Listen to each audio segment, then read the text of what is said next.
Okay, so just to recap, coming up is a report from the Stone Tools Committee. They want to show us a spear tip that they're very excited about. And earlier we heard from the Rebranding Committee. Their new name for us is Neanderthals, and we're going to stop using Better Than Monkeys.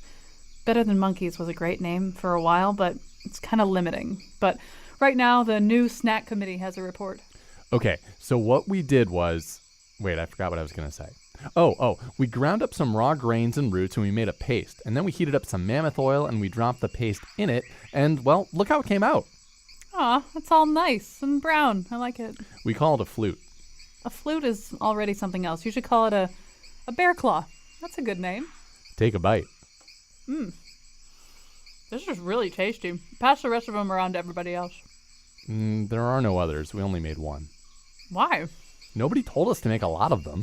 You made one snack. Well, it's way better than anything monkeys could do. People don't listen. I just got through saying we're dropping the whole Better Than Monkeys theme. I forgot. What I want you to do is go back and make a lot of these and have different flavors in them. Some berry, maybe some honey, get some sprinkles on them. You want us to sprinkle on the flutes before we eat them? Not that kind of sprinkles. And they're not called flutes. And now I've got one of those cluster headaches coming on. So talk among yourself about these donuts. That's a good name for them. And now the inventor of the blow nut, don't ask, Colin McEnroe. One of the ironies that occurred to me in the parking lot a couple of hours ago is that we're doing a show today about donuts, and it's produced by essentially the one person that I know professionally who is routinely able to resist donuts. Because one of the things about donuts is, like, if someone brings them into work, everybody, no matter what, you know, even if they've been told by their doctor that they can't ever eat a carbohydrate again, it's just a free pass, right? You can just, somebody brought a box of donuts, you can eat one. Except that Betsy Kaplan, who produced the show, she's the one person who doesn't eat the donuts because she has this alarmingly severe sense of being a good person, which is not really shared by anybody else here. But we wanted to do a show about donuts in typical fashion, not so much how to make donuts or like cronut phases. We wanted to talk about the psychological and emotional and I think historic significance of donuts. And that's what we're going to do today. And so, boy, do we have the right guest to anchor this conversation. It's Michael Crondall, food writer, culinary historian, artist, and the author of many books, including The Donut, History, Recipes, and Lore from Boston to Berlin. So there are many aficionados of donuts embedded in popular culture. But since most of us are terrible lowbrows, we probably think first of this person. So you like donuts, eh? Well, have all the donuts in the world!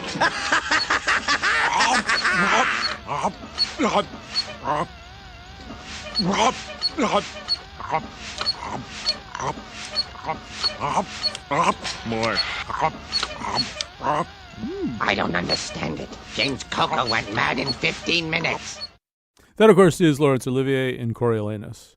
No, it's not. It's Homer Simpson. So, Michael, there's a way in which Homer Simpson embodies with his body one set of stereotypes about donuts, which is that they're somehow or other kind of, they're a proletarian food. Maybe everybody enjoys them, but they reach us at the lowest and most id-based level of our comestible existence. Maybe you can talk a little bit about that. Well, I prefer to think of them as the egalitarian pastry that every American can enjoy, and a pastry that has been around basically since the founding of the Republic and has always been very much the leveling kind of a pastry. It becomes really, really popular during the First World War when everybody can have a pastry that's fried. They can have it day in and day out, whereas in ancient Europe, you ate donuts on holidays. You ate them on special occasions because they're actually expensive to make. You need a lot of fat, which used to be expensive. Sugar, flour, all those things used to be expensive. So they would have them for holidays. But in America, of course, you can have holiday food every single day, to our detriment sometimes. Right, and they sort of become the opposite in a way. Rather than being this kind of luxury item, it's sort of like if you want to make everybody happy at work, for $10 or less, bring in a dozen donuts.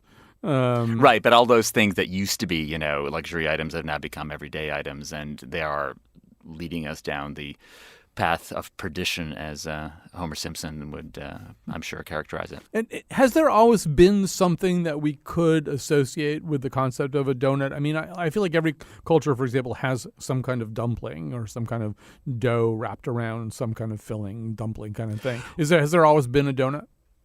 Right. Well, I mean, something fried has been around ever since people figured out frying, right? So, I mean, there were fried dough bits in the medieval Middle East. There were fried dough bits in Renaissance Italy, and so on and so on. The donut as we know it probably originates in the UK, probably originates in an area called Hertfordshire, because that's where the oldest recipes come from, recipes from the sort of the mid 18th century.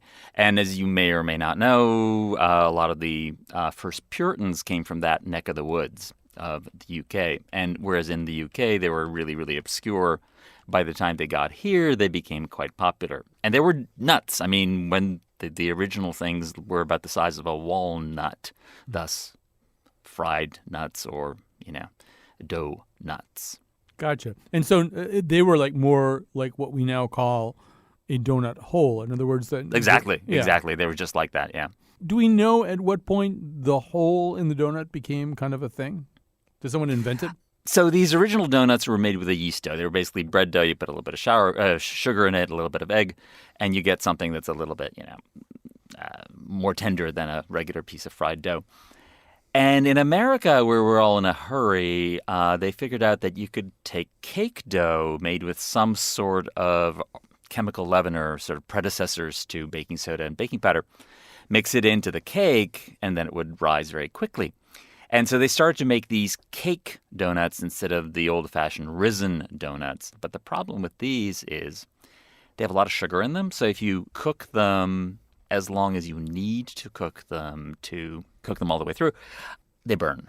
So somebody somewhere along the way thought, hey, if we get rid of the middle, which is the part that doesn't cook, they'll cook evenly all the way through. And they had a model for this. There were various kinds of cookies called jumbles at the time that were also ring-shaped or torus-shaped, just like a donut. So maybe 1820s, 1830s, somewhere along the way. And I should tell you that I am 1/16th Wampanoag, and I was told by my great-grandfather in our sweat lodge that we had invented the hole in the donut. Was my great-grandfather incorrect? Your grandfather was as incorrect as the person who claims that there was a sea captain from New Hampshire who invented the donut when he was on board ship and discovered, if I cut out the middle, I will make the donut. There's a wonderful story, though, about your great-great-great-grandfather. In the 1940s, there was an obsession with donut dunking, which actually connects to this idea of kind of the everyman pastry, this idea of everybody wanting to feel ordinary or working class, because it used to be that dunking donuts was considered kind of déclassé. In the 1940s, everybody's dunking donuts. There is a donut dunking society. People dunk donuts standing upside down on top of New York City skyscrapers. And the Donut League assembles a grave conference at a hotel in Manhattan to determine who exactly invented the donut hole. I should say that this is just at the beginning of the Second World War, when Hitler is basically running across Europe with the Blitzkrieg. But in New York, there's an important conference to determine the origin of the donut hole. And on the one hand, you have the Indian origin story, which is that a native youth is chasing down a settler woman and shooting an arrow which apparently pierces her donut. We're talking about, of course, her pastry in this case. Mm-hmm. And then there's the other story, which is this 16-year-old sailor from New Hampshire who invents the donut hole because he's on a ship. The hole in both of these stories is that the pastry with the hole had already been invented by some 15, 20 years before the captain, who was at that point a little kid, basically a kid, supposedly invented the donut hole. I don't know. This sounds like the kind of thinking that led up to my family's land being turned into a golf course, but I'm going to just let that ride for now. I think one of the things that we have to say is that just as Proust has this incredible flood of memory and emotion triggered by a pastry, by a Napoleon, there's a way in which we associate the donut with some kind of primal experience. It's the thing we were doing. So, Jonathan, if we could hear clip number 2, I think we have a pretty good example of this. there was a little shack at Sound View in Old Lyme. And I was allowed to ride my bike to 2 or 3 blocks over early in the morning before they opened and wait patiently on this gravel and shell path in front of it for them to swing open the wooden doors where you'd already been drooling because of the smells of those freshly made donuts. And I'd buy a couple of bags to take home to our cottage and eat about 6 on the way home, thereby ruining my breakfast but making the day pretty pleasant overall. All right. That man, by the way, is in witness protection. That's why his voice sounds like that. No, actually, we set up a special voicemail line so that people could call in with their own Proustian donut recollections, thinking like 2 people would do it. But instead, we had this incredible flood of people doing it. So, Michael Crondall, there's 2 things going on there at minimum. So let's unpack them. One of them is he's describing a place called Sound View, which is an old Lyme, which really did have these famous donuts. I beheld them and ate them. They were these... my recollection of them was there were these kind of glazed donuts that would sit in this almost coagulated, oily, sugary, I'm not sure what, but people really liked them a lot. It's like Garrison Keillor's thing about the dark stains that indicate freshness. And so you've got that. And then you've got childhood, right? I mean, there's a way in which we imprint on the donut. I think we imprint on all these things. I mean, we imprint on sugar, right? And one of the attractions of a donut is if you think of a donut, it is the perfect space food. It's got, the fat, it's got the sugar, and it's got the carbohydrate. Somewhere in there, there's some protein, but I can't quite figure that one out.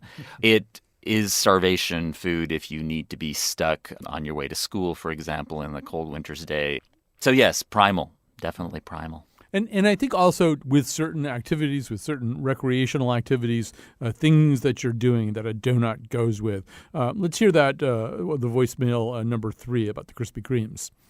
My memories are of childhood birthday parties. They were all the same. Every kid from Crestline Heights Grammar School in Mountain Brook, Alabama had the exact same party. Our parents drove us to the other side of town to the Rainbow Roller Rink, and it was torture for me. Well, I still am the kid who could only skate to the left while holding on to the rail. But if I hung in there long enough, there was a big reward. We all gathered at the end, and out came the giant flat white boxes with green and red lettering full of glazed Krispy Kreme donuts. And we washed those hot, greasy, sugar-coated fried hunks of dough down with Coca-Cola, not Coca-Cola. We were in Alabama.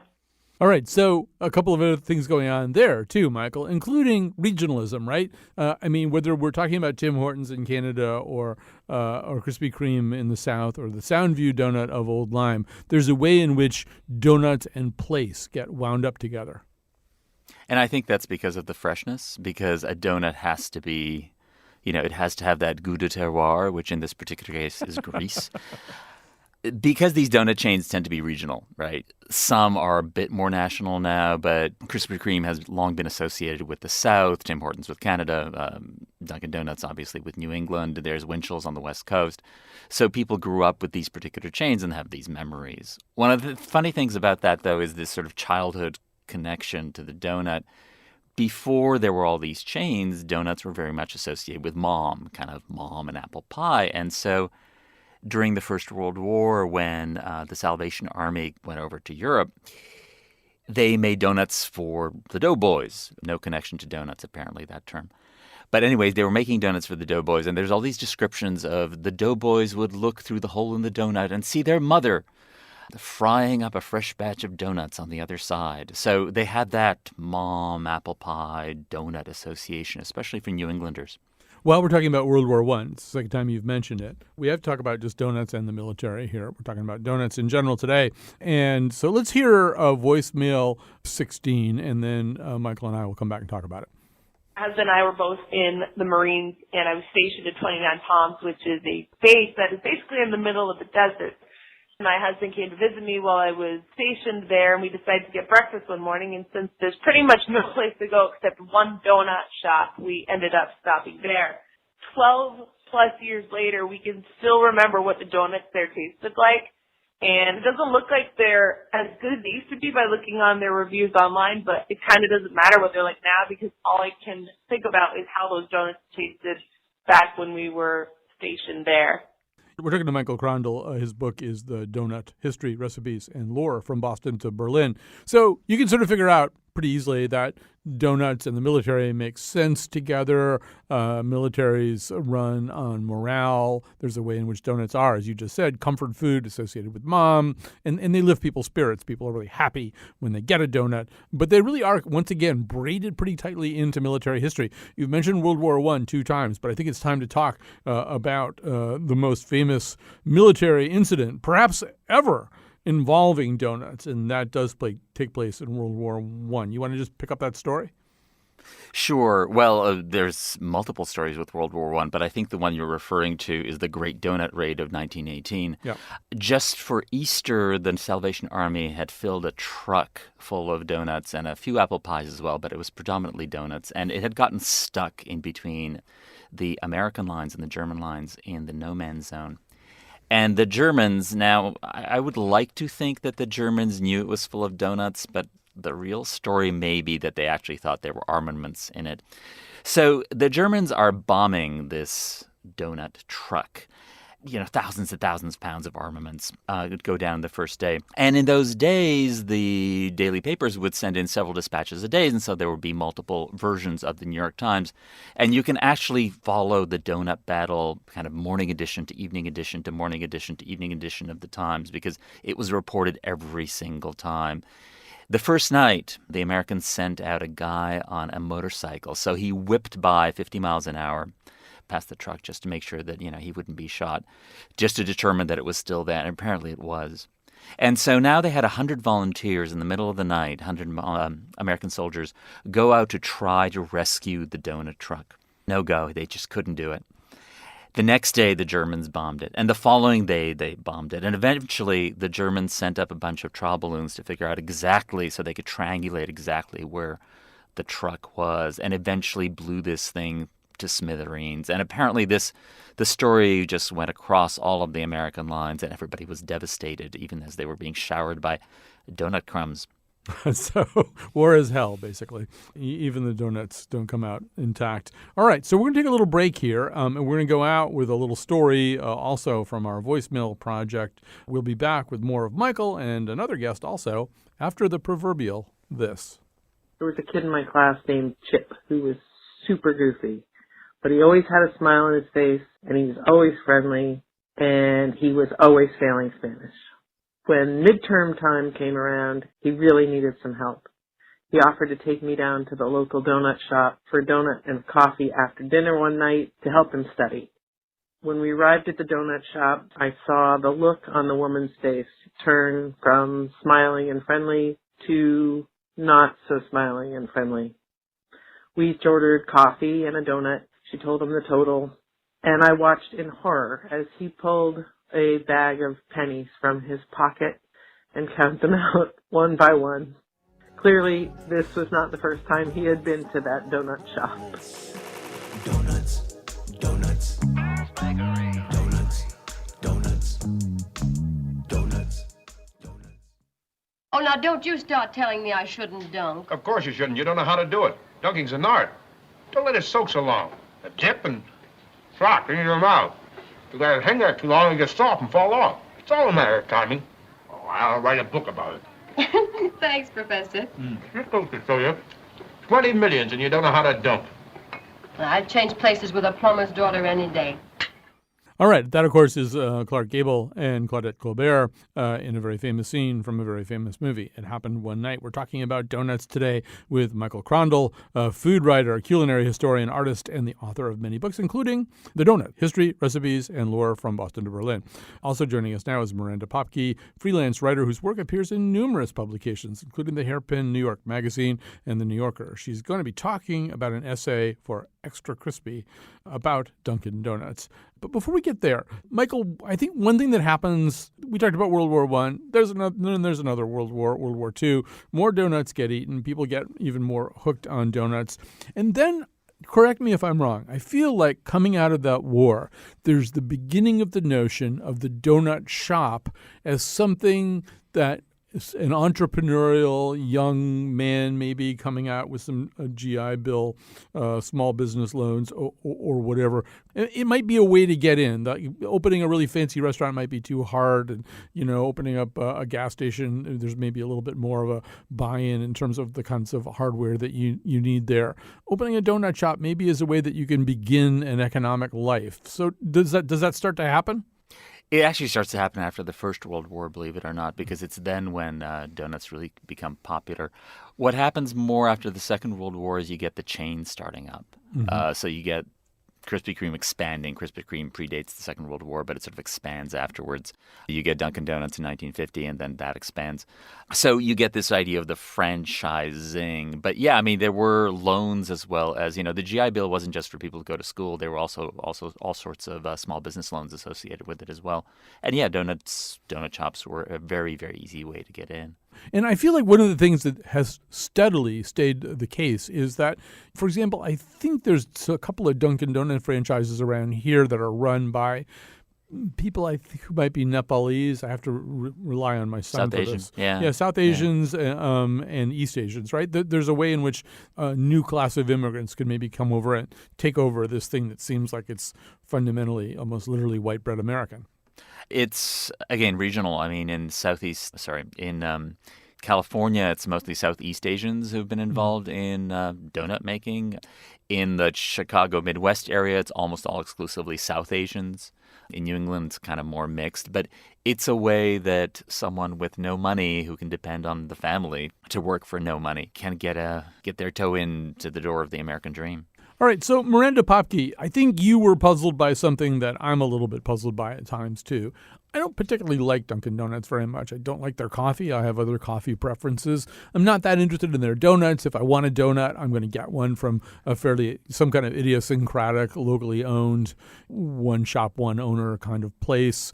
So I don't have any real relationship with them. And I'm also vaguely annoyed by the fact that they just seem to open up in every 15 seconds there's a new one in some space that I wouldn't have believed could be converted into a Dunkin' Donuts. But the reason that last thing is true is that the people really like Dunkin' Donuts a lot. People who are not me like the coffee, they like the donuts, they like something. So you tried to figure out what that something was. What did you find out? Yeah, like you said, I started with sort of the same question. I'm from California. Dunkin' Donuts doesn't really have a toehold in this state in the same way that it does in the Northeast. And so I spent a few hours just interviewing men. They were all men who were just sort of sitting around either before work or maybe they had the day off on a morning at the original Dunkin' Donuts location, which is in Quincy, Massachusetts.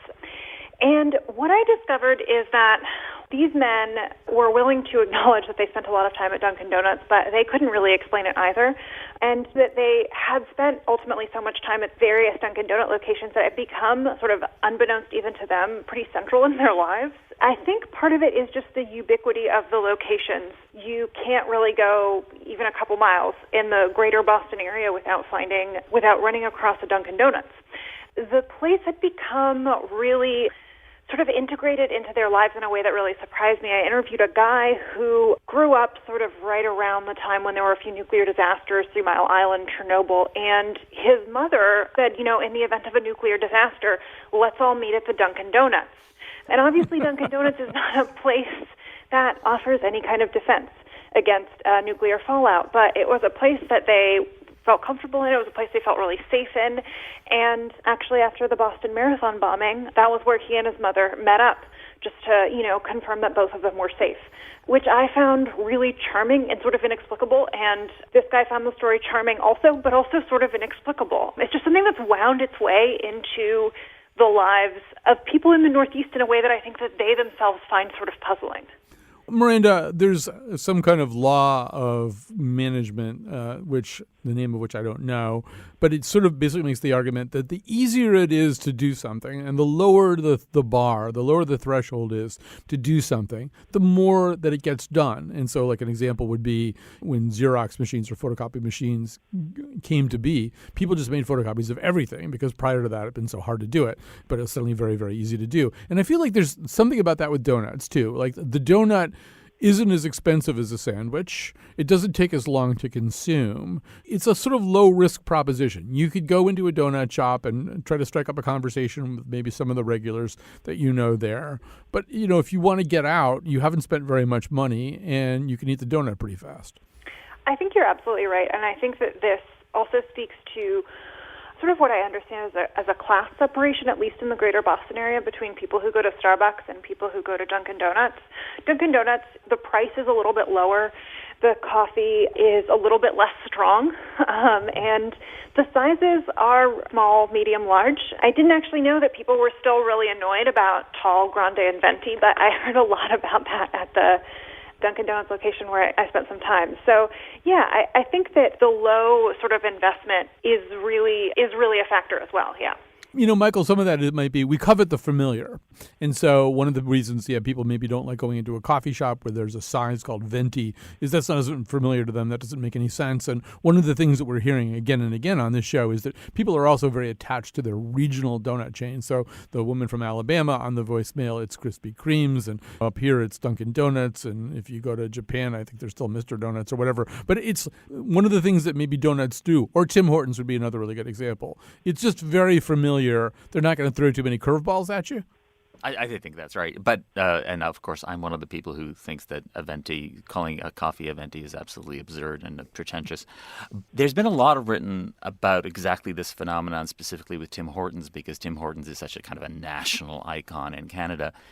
And think about the alternatives, though. I mean, if you are going to gather in a spot that's affordable, where are you going to go? Mm-hmm. The fast food places are designed to get you in and out of there as quickly as possible. Teenagers these days seem to, as best as I can figure out, go to the Starbucks, but so that becomes kind of their Dunkin' Donuts. But people of a certain age, of a certain class, they really don't have an alternative where they can hang out for an hour or two and nurse a cup of coffee. Where else can you meet other people in a suburban situation like that? All right. So, and I think it's easy for somebody like me to be a glib cultural anthropologist about this, but quite frequently there are emotional sunk costs in these relationships. Let's hear voicemail number 1. I was in Vancouver for work, and I stopped into a donut shop as I wanted to write condolence cards to my grandmother and my mother. My grandfather died, and I ordered an Earl Grey donut, which I had never had before. And I sat and I wrote, and I burst out crying. And I was sitting in this coffee shop by myself, alone in the city, but not feeling lonely because there were people all around me eating donuts. In a way, Miranda, this is a story that's maybe not entirely unfamiliar to you as you were going around gathering stories of Dunkin' Donuts and figuring out why people were there. I know you had one especially heartrending one, right? A man who'd lost his daughter. Yes, that's right. I spoke to a gentleman who was having a coffee, enjoying a donut, and doing a word search, and I sort of engaged him in conversation. And it turned out that his daughter had worked at Dunkin' Donuts, and that also the following day would be the 1-year anniversary of her death from a heroin overdose. And he was planning to commemorate that anniversary. It was a very it was a very emotional moment, I think, for me as I was just interviewing this gentleman, because he clearly had experienced a real trauma. I think that trauma was in some way linked in his to Dunkin' Donuts, a place that he had been going for years and a place that his daughter had worked. And the fact that, on the day before, that's where he found himself, that seemed to me quite significant. We should say that here in Hartford, we now have a baseball stadium, a rather expensive baseball stadium called Dunkin' Donuts Park. So we're no stranger to Dunkin' Donuts and to their typeface and color scheme. Michael, I know in your book, The Donut, you did do some investigation into the pink and orange. What did you find out? Well, the investigation involved me interviewing my mother-in-law. Purely by coincidence, it turns out that my mother-in-law was working on the Dunkin' Donuts account and was designing the stores, not the typeface, and walked in on the people who were designing the typeface, and they had everything in sort of browns and tans, and she looked at them and said, "Who wants to have a brown and tan logo for anything?" And she said, "You know what you should do? You should go with my daughter's favorite colors, which are orange and pink. Every time I do a birthday party for her, she needs to have orange and pink. So this would be my wife. So on my wife's inspiration and my mother-in-law's intervention, we now have pink and orange Dunkin' Donuts, although they've changed the color a little bit over the last few decades. I don't know whether that's an impressive story or one of... It's sort of like Rupert Hine, who wrote the Pina Colada, Rupert Holmes, who wrote the Pina Colada song, which is a big hit, but it also really annoys people. And I feel that same way about the Dunkin' Donuts colors. It's very impressive, but also they're around too much and they're in my face too much. All right, so we have to say goodbye to Miranda Popke, but people should read her story about finding out more. We can't possibly cover everything that she learned, so people should read more of Miranda's reporting about why Dunkin' Donuts, and you can find that on the site Extra Crispy. We're going to take a little break. We're not going to take a little break, actually. What we're going to do is we're going to take you, metaphorically speaking, to a different donut shop. Not a chain, but a donut shop with which I have great long-standing familiarity. So I have memories. They're sort of misty memories from, I guess, the early 1980s. There was a day where I was early in the morning, kind of in the downstairs area of a very famous Avon donut shop, standing in a circle of people who were about to go to work and who were holding hands and praying. And there was a man leading the prayer, and he said, "We ask the Lord to create a thirst for righteousness and a hunger for donuts." That man was Luke Sanford. Luke's Donut Shop was then already famous and a fixture in Avon. It still is. Luke has since that time left us, but his son, Colin Sanford, is joining us right now. So, Colin, first of all, we should say you're a dentist at Avon Family Dentistry in Avon, in addition to being the son of Luke Sanford, former owner of Luke's Donuts in Avon. So you grew up around donuts. You know, I knew your father reasonably well. I mean, it was impossible to separate his Christian faith from donuts. So how did those two things come together, though, in the first place? Well, my father, when he came back from World War II, he was living in Ohio, and before he went to the war, he was a butcher. And when he came back from the war, another man asked him if he would like to open a donut shop with him in Connecticut. Why they chose Connecticut, I have no idea. But they came together to Hartford, Connecticut, and opened a donut shop. When it first opened, it was called L&B. And then about a year later, my father bought him out. That was in 1947 that they came here and became Luke's Donut Shop ever since then. My dad had heart issues, worked too hard, worked too long, never let people know that he had heart attacks. And one day when he was in the hospital, he sort of rededicated his life to the Lord. He'd come to know Jesus as his Lord and Savior as a young person in East Liverpool, Ohio. And like so many, had sort of drifted away, but rededicated his life to the Lord. He said if the Lord would heal him, that his life would forever reaching out to him and telling other people about Christ's love through the donut shop. And so he made great donuts, but also for every person that came in that he had contact with, he reached out to people with a love of Christ. Right. So praise the Lord was not only something that was said to people as they purchased their donuts, but it was right on the box. Luke's Donuts, praise the Lord. It was always kind of interesting, too, because there's an old saying from the war, there are no atheists in the foxholes. And there's sort of no atheists in the donut holes in Avon, in the sense that I'm sure people come into that shop all the time who believe whatever they believe or don't believe whatever they believe. They're from every possible faith or no faith at all. But there's some way in which the donuts are so good that, everybody seems to be in a very good spirit. I take it nobody ever objects to being told praise the Lord when they get their donuts. Not that I have ever heard. Yeah. My dad always sought to be the most honest, upright person that he could be with people, both in his personal life and in his donut life, and he made great donuts. And so just his whole personality was one where even though he would come on strong with people and tell them they may not agree with him, but they had enough respect for him that it never seemed to offend people, at least not to my knowledge. And, there's something about donuts and conversation, right? And certainly Luke's Donuts is that way. It's as famous for people sitting around chewing the fat as it is for eating donuts. Why do donuts and talking go together? I think it's the donuts and the coffee sitting together and people enjoying each other's company, sitting talking about solving the problems of the world or thinking they're solving the problems of the world. So some people would sort of say that a donut shop and a dentist are on opposite sides of the fence. How do you reconcile your current life with your My donut father upbringing? always said, he wrecked them, I fixed them. That's a good one. It's hard to top your father on this. And to that end, I remember him very, very well. It was a long, long time ago, but I remember him very vividly. He was a local celebrity in Avon. That's not an exaggeration. And I assume to this day there's people walking into your dental practice and bringing up something that he either did or said. Yes. Many people still remember my dad and have the most positive things to say about him, what kind of influence he had in their lives, whether it be the donut shop or church relationship or community relationship or Little League, whatever the case may be. He had such a positive influence on them. When my children and grandchildren come to visit, we always take them to the donut shop to sit at the counter and have some Luke's Donuts. Well, what can I say, Colin, other than praise the Lord and thank you so much for share a few memories of Luke's Donuts. It's been my pleasure. Thank you very much, Colin. All right. I got to go floss now. Okay. Sounds good to me. Okay. Dunkin' Love, open all night. Love, open all night.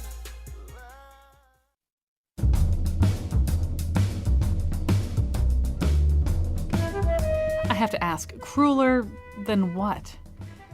Today's show was glazed by Betsy Kaplan and frosted by me, Kyone Wolf. Amanda Fish prefers a blueberry mackerel donut. The part of Bill Curry was played by David Lynch. And now, back to Colin. We had to segregate or sequester an entire segment of the show for, I think, one of the primal relationships in the universe of donuts, and that is the relationship between police and donuts. Now, in some ways, maybe it is the kind of this cliche or stereotype, which is comically exploited on The Simpsons and other shows.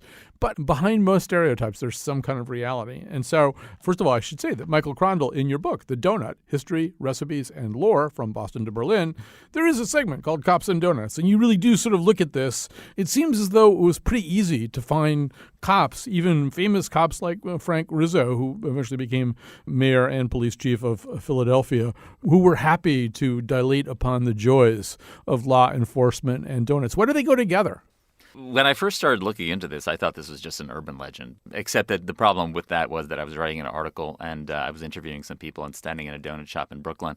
And there's a big line of people standing there, including 6 cops. And I asked the cops, so is there a reason that cops have, this large, burly cop, and I'm kind of this little guy. Is there a reason that you guys are standing here for the donuts? And he looks at me as if a Weimaraner were looking down at a little lapdog and says, no, the donuts are just good here. But I started looking into this and talking to cops who were considerably older than the one I had spoken to. And yes, in the 1950s and 60s, donuts and cops were very tightly associated one with the other. And the explanation is fairly straightforward. When cops moved from being beat cops to driving around in patrol cars, which would have been, post-Second World War, there wasn't anywhere to get a cup of coffee at 2, 3 in the morning, 4 in the morning. You're on the midnight shift, you're on the graveyard shift, and dawn is breaking, and you desperately need some caffeine and some sugar. Where do you go? McDonald's isn't open. The diners aren't open yet. But what's open is, or rather, where there is a light is in the donut shops, because the donut shops are open very, very early to cater to that morning breakfast crowd. And so they would stop by, and there's a bunch of memoirs, and I also spoke to people about this, that in fact they would seek out the donut shops in the early hours of the morning. I was speaking to a cop who had worked in Oakland, in the really bad old days. And he was saying that the officers would come in and look at the cops in the morning, and they would just sort of joke, okay, that stain on that must be a Boston cream. That stain, that one looks like a cruller. That stain, so they would have this ongoing kidding of the cops about what kind of donuts they ate. So yeah, it's for real. Right. And when we asked people to call in to our voicemail project, we got what we like to call voicemail number 10. Here's one from the perspective of the donut purveyor. I own my donut shop at the corner of Park and Prospect. Not once was I ever robbed. Why? Because the patrol officers would come in, and then they would get chased out by the sergeants, and the sergeants would get chased out by the lieutenants, and the lieutenants would get chased out by the captains, and then he left, and 5 minutes later, well, all of the patrol officers were back. I didn't give away free donuts or coffee, but I never got robbed. I guess I must have had good coffee. Right. I think I know that guy, and I think it was I'm pretty sure it was a Mr. Donut. Was it Mr. Donut, wasn't it? I think so, yeah. So we're adding to the conversation because we have to talk about maybe the most mystical law enforcement and donut relationships. So to help us do that, Frida Love Smith, drummer and founding member of the Blake Babies, lecturer at Northwestern University, and the author of her food memoir, Red Velvet Underground. She's joining us to talk about a piece she wrote about Twin Peaks and donuts in one of her monthly columns for Paste Food.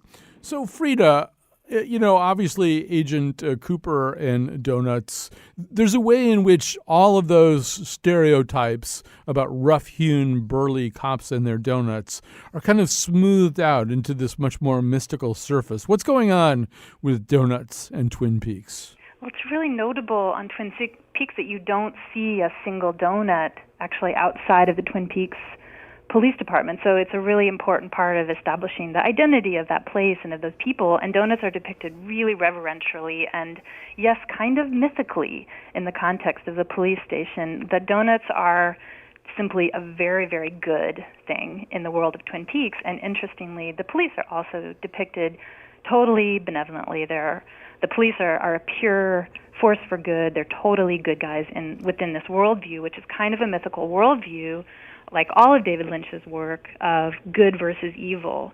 So the police are this kind of metaphysical force for good, and what fuels that force is donuts. So it does give a little bit of mystique and power to the good old donut.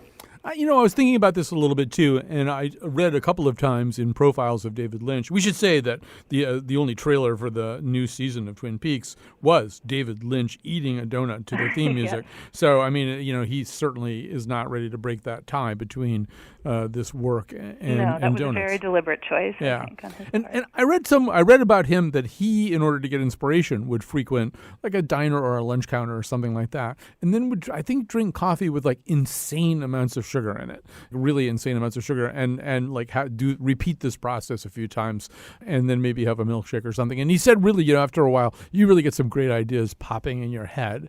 And I was wondering about that.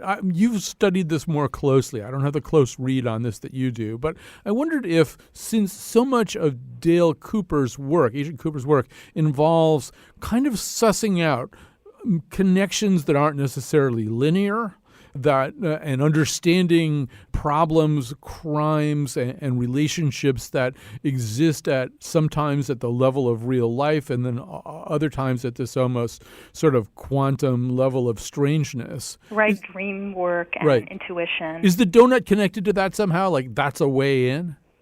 I think that there's something about the way food is depicted, that food is sort of grounded in this nostalgia for the 50s, so that food is a kind of the stabilizing force that then allows characters like Agent Cooper to kind of go off on these tangents. So I feel like the food is almost like kind of a return to stability and to home, these very familiar everyday foods. And I think that there's something in those food habits of David Lynch's also of kind of eating the same thing and having these very regular rituals and routines that then seem to allow him to take these flights of imagination. So, Michael, I can remember when the original Twin Peaks was on and donuts were rendered cool by this because it was just the hippest thing on television. There weren't that many hip things on television even to compete with it. So, Michael Crondall, what I'm wondering is, are donuts cool right now? Are they enjoying any kind of hipster-driven artisanal renaissance or some other kind of renaissance now, Michael? They're so red hot that they're glowing. I just want to throw in one thought there about the mystical element of donuts. It isn't random that a halo is the shape of a donut. Yeah, I mean, donuts are the quintessential hipster food. If you're going to have the facial hair and the tattoos, you have to be eating a donut with some artisanal brew to your side. There is no more hipster food than a donut. And I think this goes back to that street cred that a donut has. Because it is associated with the working class, with the proletariat, it isn't like a cupcake, which is effete and effeminate. A donut, despite the fact that it has the most feminine shape in pastryhood, somehow is acceptable as a masculine treat. Well, yeah. So the sort of, or maybe because it's feminine. Never mind. Yeah, well, and then we could just get into, round donuts versus crawlers, and I think pretty quickly we lose our FCC license and our train of thought. So, but Frida Love Smith, you are inherently cool being drummer and founding member of the Blake Babies. Oh, I thank you. So are you noticing a donut renaissance now connected to Twin Peaks or not? I'm not sure if it's linked to Twin Peaks. I mean, I kind of argue that we might be seeing sort of a long-term result of Twin Peaks being so hip, and that maybe donuts will work their way into hipsterness because of that. But I do think I think donuts are everywhere. I think one thing that's kind of funny is like a donut is considered this sort of unhealthy piece of food, but now we're seeing gluten-free donuts and vegan donuts and people who kind of want to like have their donut and eat it too. And that seems really notable too, because a donut was never something that you ate if you were concerned about your health and nutrition. Right. I began this conversation, Frida, an hour or so ago by saying that in a way, donuts to me seem like this kind of Bermuda Triangle of food watchfulness, that people who really are kind of careful about their diets and careful about what they eat, they just give themselves a free pass. If somebody brings a dozen donuts into work, that kind of person will take a donut, even if it's not gluten-free and made. It's true. Yeah, go ahead. Like what kind of monster would not eat a donut? So, yeah, you're just going to do that. And so, Michael, I do like your idea of halos, that the angels got together and said, what should we wear over our heads? Let's wear something that looks like a donut. People love donuts. and I think you quoted in your book, but my old friend Roy Blunt, when he was talking about Krispy Kreme donuts, said that the relationship of Krispy Kreme donuts to a regular donut is essentially the relationship between an angel and a human being. And so, I mean, Michael, are donuts religious in other ways? Do we know? Certainly, they were religious to the Salvation Army, who was Yes. handing them out, during the First World War. I mean, they were a form of host, if you will. Yeah. Deep fried host that they were distributing to their congregations. So, I mean, there is that relationship. Although, to be perfectly honest, that relationship, to go back to the beginning of the show, has been as much with the devil as it has been with, the angels. They are considered indulgent and overindulgent. But the thing is, at least in Catholicism, you can't repent unless you've done something wrong. The whole point of Fat Tuesday is that you have now Lent, so you have something to repent for. Well, yeah, so on that note, first of all, I think we should each of us go our separate ways and go have a donut, so we'll have some kind of spiritual hole to climb out of. And meanwhile, I want to thank you, Frida Love Smith. So good to have you on. Frida's piece about Twin Peaks and donuts appeared in one of her monthly columns for Paste Food. Anchoring this whole conversation has been Michael Crondall, author of The Donut, History, Recipes, and Lore from Boston to Berlin. Anchoring my mentation, as usual, has been producer Betsy Kaplan. Jonathan McNichol's been on the board, and we thank you for listening. We're going to go out with the music of Twin Peaks.